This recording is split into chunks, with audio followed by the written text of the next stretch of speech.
Assalamualaikum warahmatullahi wabarakatuh. Nama saya Nurul Karoma, NIM 204 105 01 0036 dari Prodi Perbankan Syariah 2. Di sini saya akan menanggapi video dari Dr. Abdul Wahid Nafis, LCMEI, yang berjudul Ekonomi Terbuka atau Sektor Ekonomi 4 Sektor.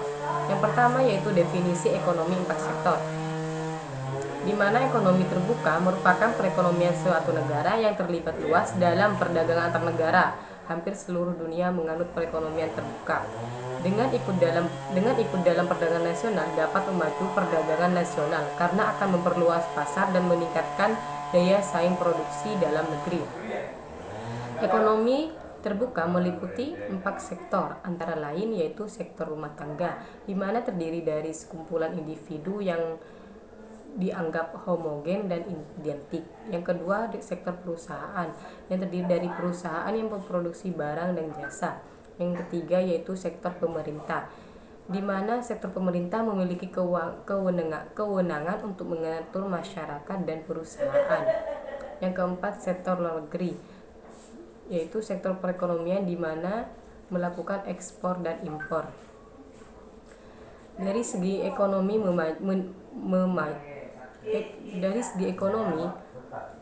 makro, ekonomi terbuka berarti ada pasar keempat dari proses perekonomian, yaitu pasar luar negeri. Berikut konsekuensi penting yang menyangkut penyesuaian pengertian 3 konsep, antara lain: 1. Permintaan agregat atau di pasar barang. 2. Jumlah barang yang beredar. 3. Harga barang atau jasa. Yang kedua yaitu diagram alir atau siklus perekonomian 4 sektor. Pertama, perusahaan membayar pajak kepada pemerintah, maka otomatis akan menjadi pendapatan bagi pemerintah.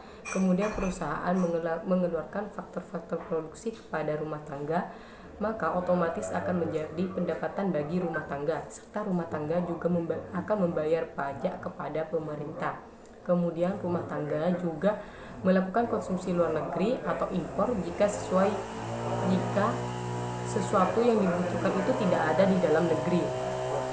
Kemudian rumah tangga juga menabung kepada institusi keuangan.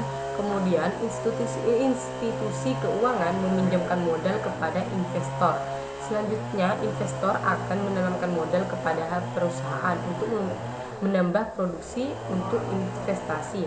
Kemudian perusahaan akan menjual produk ke luar negeri atau ekspor. Yang ketiga yaitu faktor penentu ekspor dan impor. Yang pertama yaitu faktor penentu ekspor.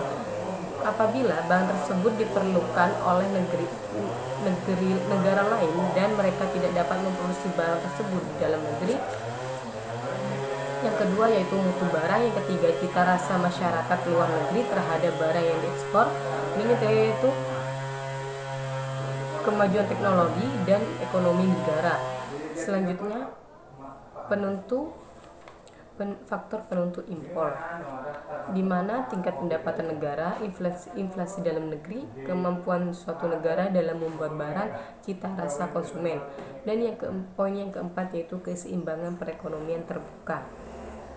Pertama-tama ada penawaran agregat atau AS, terdiri dari barang yang diproduksi di dalam negeri yang meliputi pendapatan nasional atau Y, serta barang yang diimpor dari luar negeri, maka diperoleh persamaan yaitu AS sama dengan Y plus M.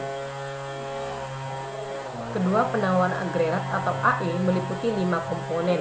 Komponen pertama yaitu pengeluaran rumah tangga atas barang yang diproduksi dalam negeri atau CDN. Yang kedua, investasi swasta atau I.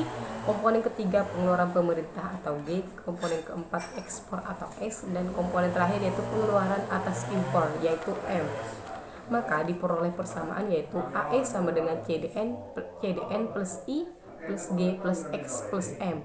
Kemudian pengeluaran rumah tangga terdiri dari pengeluaran dalam negeri atau CDN dan pengeluaran atas barang-barang impor atau N. Maka diperoleh persamaan C sama dengan CDN plus M.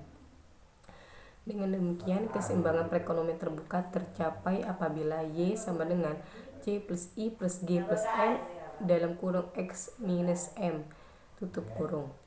Ekonomi terbuka pada sistem ekonomi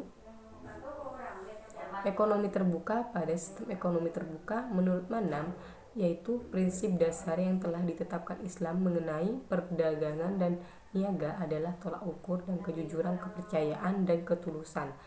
Sejarah telah membuktikan bahwa Islam telah menganjurkan perdagangan internasional. Sekian video tanggapan dari saya, kurang lebihnya mohon maaf. Wassalamualaikum warahmatullahi wabarakatuh.